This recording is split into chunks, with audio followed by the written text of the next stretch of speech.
নমস্কার দর্শক বন্ধুরা, রেস স্পোর্টসের পর্দায় আপনাদের সকলকে স্বাগত জানাই। এই মুহূর্তে আমরা রয়েছি মোহনবাগান মাঠে। দুপুর থেকেই শহর কলকাতার বুকে অবিরাম বৃষ্টি, আর সেই বৃষ্টিকেও কিন্তু হার মানালো মোহনবাগানের অনুশীলন। আপনারা জানেন যে ইতিমধ্যেই মলিনার তত্ত্বাবধানে মোহনবাগান কিন্তু জোর কদমে অনুশীলন শুরু করে দিয়েছে। আজকেও কিন্তু তার কোনো ব্যতিক্রম নেই। বৃষ্টি স্নাত মোহনবাগান গ্রাউন্ডে জেসন কামিন্স থেকে শুরু করে জেমি ম্যাকলারেন সকলেই কিন্তু জোর কদমে অনুশীলন করলো, এবং যেটা দেখা যাচ্ছে যে প্রি সিজন অনুশীলন, যেহেতু এই মুহূর্তে মলিনা যেটা চাইছেন যে টিম বন্ডিং এবং টিমের ফিটনেসটাকে বাড়িয়ে নিতে চাইছেন তিনি। পাশাপাশি আজকে যেটা দেখা গেল যে দীপেন্দু বিশ্বাস তিনি কিন্তু সাইড লাইনেই অনুশীলন করলেন, এবং যেটা শোনা যাচ্ছে যে আরও বেশ কিছুদিন সময় লাগবে মূল দলের সঙ্গে তার অনুশীলনে ফিরতে। গতকালের অনুশীলনে কিন্তু ছিলেন না অভিষেক সূর্যবংশী, তবে আজকে কিন্তু তিনি অনুশীলনে যোগ দিয়েছেন এবং দলের সঙ্গে পুরোদমে অনুশীলন করছেন। পাশাপাশি আশিক কুরুনিয়ান তিনিও কিন্তু ধীরে ধীরে সুস্থ হয়ে উঠছেন এবং দলের সঙ্গে জোর কদমে অনুশীলন করছেন তিনি।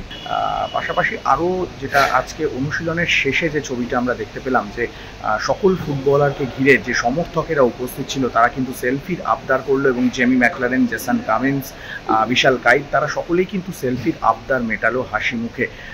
অন্যদিকে জেমি ম্যাকলারেন তিনি কিন্তু এখন একদম নজরের কেন্দ্রবিন্দুতে রয়েছে। গত কয়েকদিনের অনুশীলনের ছবি, যেটা যখন ক্লোজ ডোর অনুশীলন ছিল না, আমরা ফুটেজেই দেখিয়েছিলাম যে তিনি কিন্তু একেবারে চনমনে, একেবারে সম্পূর্ণ সুস্থ।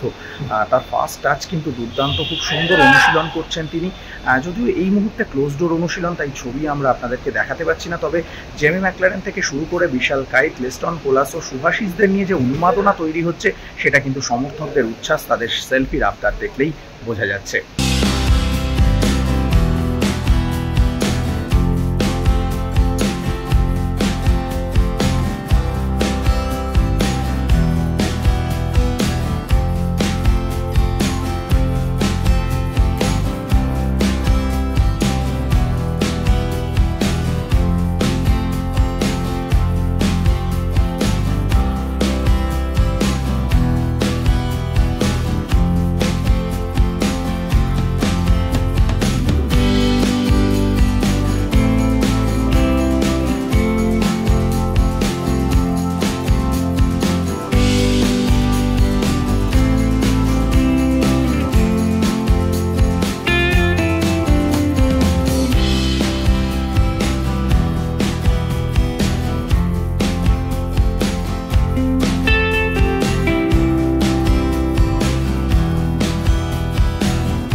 মোহনবাগান মাঠ থেকে সৌরভ মুখার্জি, রেস স্পোর্টস।